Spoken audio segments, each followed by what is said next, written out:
तो बेटा आपने देखा कि यहाँ पर दोनों स्टोरीज में ऊपर क्या बताया कि जो दोनों स्टोरीज हैं वो इलस्ट्रेट करती हैं, एक उदाहरण देती हैं कि जो यूरोप है वहाँ पर भ्रम में डाल देने वाली समानता होती है और एशिया में आंतरिक जीवन और आत्मा का सार मिलता है। In the Chinese story, the emperor commissions a painting and appreciates its outer appearance. एक चाइनीज स्टोरी और है, कहानी और है। उसके अनुसार एक एम्परर, एक सम्राट ने कमीशंस अ पेंटिंग, एक पेंटिंग बनाने का ऑर्डर किया, आदेश दिया, and appreciates it's outer appearance, और उसकी बाहरी अपीयरेंस की, बाहरी जो उसका रूप था उसकी बहुत ही प्रशंसा की। फिर but the artist reveals to him the true meaning of his work. परंतु जो आर्टिस्ट थे, जो कलाकार थे, उन्होंने उन्हें राजा को रिवील यानी कि प्रकट किया the true meaning of his work, कि उसकी जो वर्क है, उसका जो कार्य है, उसका वास्तविक अर्थ क्या है, सही मीनिंग, सही अर्थ क्या है। The emperor may rule over the territory he has conquered. Emperor यानी कि सम्राट, may rule शासन कर सकते हैं, over the territory यानी कि अपने प्रदेश पर, he has conquered जिसको उन्होंने जीता है। But only the artists know the way within.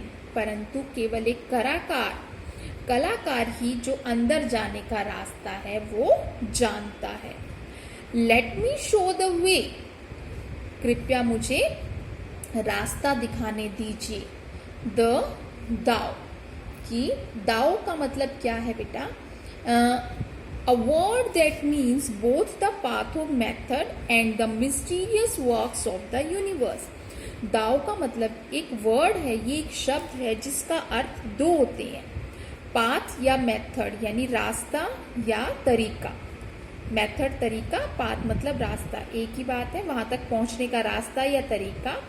And the mysterious works of the universe, और इस पूरे ब्रह्मांड की जो भी रहस्यमयी चीजें हैं, मिस्टीरियस वर्क्स, रहस्यमयी जो चीजें हैं, उनके बारे में वो बात की गई है।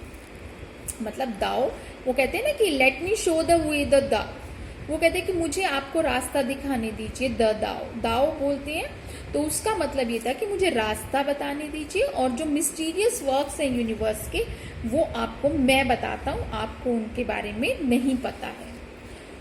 The painting is gone but the artist has reached his goal beyond any material appearance.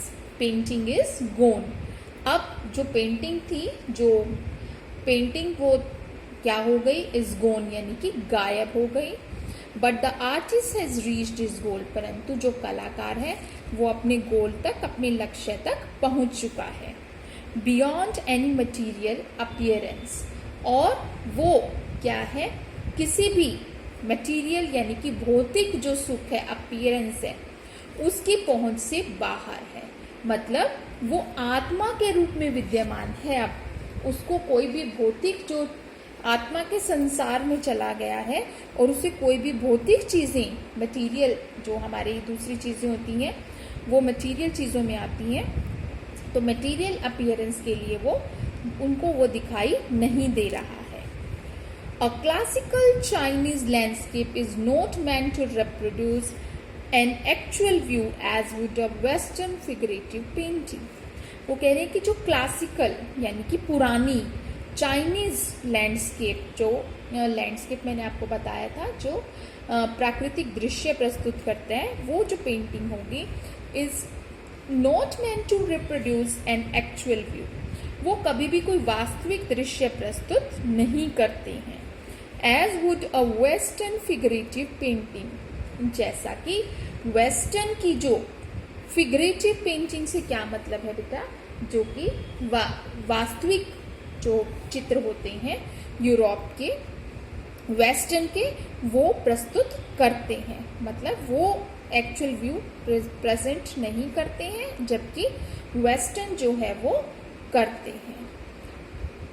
Whereas the European painter wants you to borrow his eyes and look at a particular landscape exactly as he saw it from a specific angle. Whereas जबकि European जो painter है, चित्रकार है, वो क्या करता है, wants you to borrow his eyes. वो चाहता है कि आप उसकी आंखें उधार लें.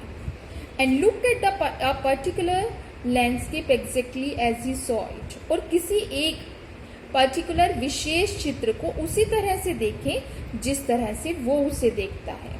फ्रॉम अ स्पेसिफिक एंगल, एक खास नजरिए से, एक खास दृष्टिकोण से.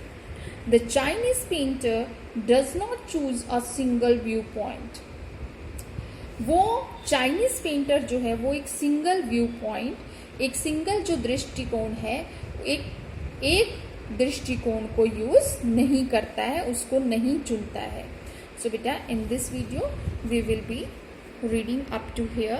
I am continuing the reading in the next.